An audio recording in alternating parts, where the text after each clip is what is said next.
So Taina Litwak, we're at Artomatic 2024, and this is your space. I'm very impressed with your installation. It gives a feel of underwater and above water, and I'd like to hear your concept and ideas behind this. Well, I think of it as a sea of plastics. So the concept is a sea, as you say. It's underwater. You sort of walk into the room and you're up to your chest in the the sea of plastics that we live in. You know, it's our food containers and um, our electronics, all of our household stuff, our shoes, our clothes, our furniture, our car parts. Um, Most of this is autobiographical. It's mostly my stuff and my kids' stuff, and the paintings are uh, more colorful. They sort of are about, this is like the sea that we have created, and the paintings are about climate change and biodiversity loss. So they're kind of like what we've done and what we're losing. You know, this is all about these are pieces of the Washington Post. They're clippings, they're newspaper clippings that I paint and then cut into leaves. So they talk about sea level rise and ice shelves melting and And those are that's the actual yeah, print. it's Uh, Washington Post. Yeah, yeah. yeah. So I have a friend who clips for me, and like this bird, this crow, is about a town's toxic waste battle reaches new heights, and but I want them to, they're kind of colorful, and I'd like to think that they're pretty, um, but but the message in them is kind of dire. Um, They really speak of loss. that's I think they bother some people because of that, but that's the risk. It's what I wake up in the morning worrying about, so it's what I make art about. Okay. So this installation was done just for this space, Right. but the paintings were done over a period of 4 years. Um, so some of them go back to 2020 when I first started this sort of newspaper clippings from the Washington Post and the New York Times about climate change and environmental degradation. Like this crow says, talks about a town's toxic waste battle reaches a height.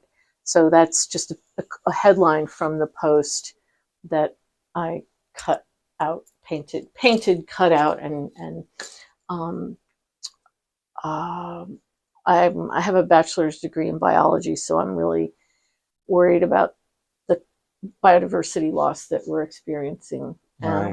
You know, human caused biodiversity loss and climate change. So I started the painting series about that, and it's kind of ongoing still. So did you work in the field?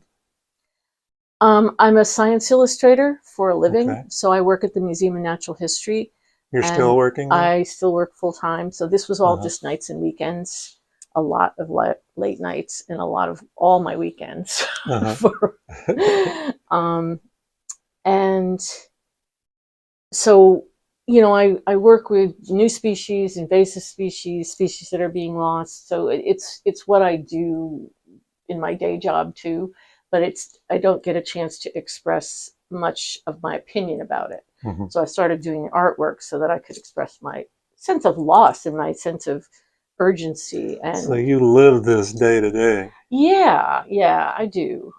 You know, I work with a bunch of science nerds, and they're describing things as fast as they can before they go extinct, or Uh-huh. they're describing things that could possibly be used as biocontrols to combat some of the things that are coming into the country because it's such a small planet now. Everything's moving around so rapidly that, you know, to keep these species out that you don't know if they're going to become pests until they Hmm. actually Hmm. do. And then it turns out nothing here eats them, and then they eat all the, you know, like the emerald ash borer and the brown marmorated stink bug. And there's a spotted winged Drosophila fruit fly that's just decimating, you know, food crops, Hmm. fruit crops Hmm. specifically. Hmm. But there's always the next critter, and you know, the Department of Agriculture can't keep up. And but anyway, that's what Yeah. that's my day job. Well, should we sit down and talk some about your development as an artist? Sure. I the last time I did an installation was 1983, and I was painting and drawing, and I did two installations over a period of a couple of years, and they were sort of towards the monochrome also, and the second one was particularly successful. And it was with the Washington Project for the Arts. This was years before Artomatic. But it was called The Dance, and it was about Shiva's dance of creation and destruction, and it involved a lot of human figures and a lot of fabric. But it had a lot of found objects. It had a lot of junk in it. So there was a sense of garbage exploded and left as a sort of disaster, sort of, after the reek of the havoc of destruction. And so when I heard about Artomatic, I just got really excited that I could do an installation again. So, because I hadn't done one in 40 years. Wow. So, but did you study art in school? Oh, yeah, I have a Bachelor of Fine Arts and a Bachelor of Science. Okay. So I have a BS and a BFA. Okay. So was that your decision, or did somebody say you need to have a career to fall back on? No, my parents were totally hands off. They expected me to go to college. That was it. I think my father would have really liked me to be a doctor, but he was so hands off. They were totally non-directional. They were super chill. So no, they were always really supportive of whatever I was going to do, and they put up with all the years. They never gave me flack for all the years that I was, being a starving artist in the 80s. And before I decided I would be a science illustrator, I was waitressing. I worked as an artist model for 2 years for all the art schools. So did you go back for that degree? No, I did them simultaneously because I went into the University of Connecticut as as a science major, but I didn't really want to give up doing artwork because it's what I love to do. And at that university, unless you were a declared major in the School of Fine Arts, you couldn't take anything beyond drawing one. So it's like, okay, well, I have to be a declared art major. So I switched colleges within the university system because the biology department didn't care who took their courses. You didn't have to be a declared major. Right.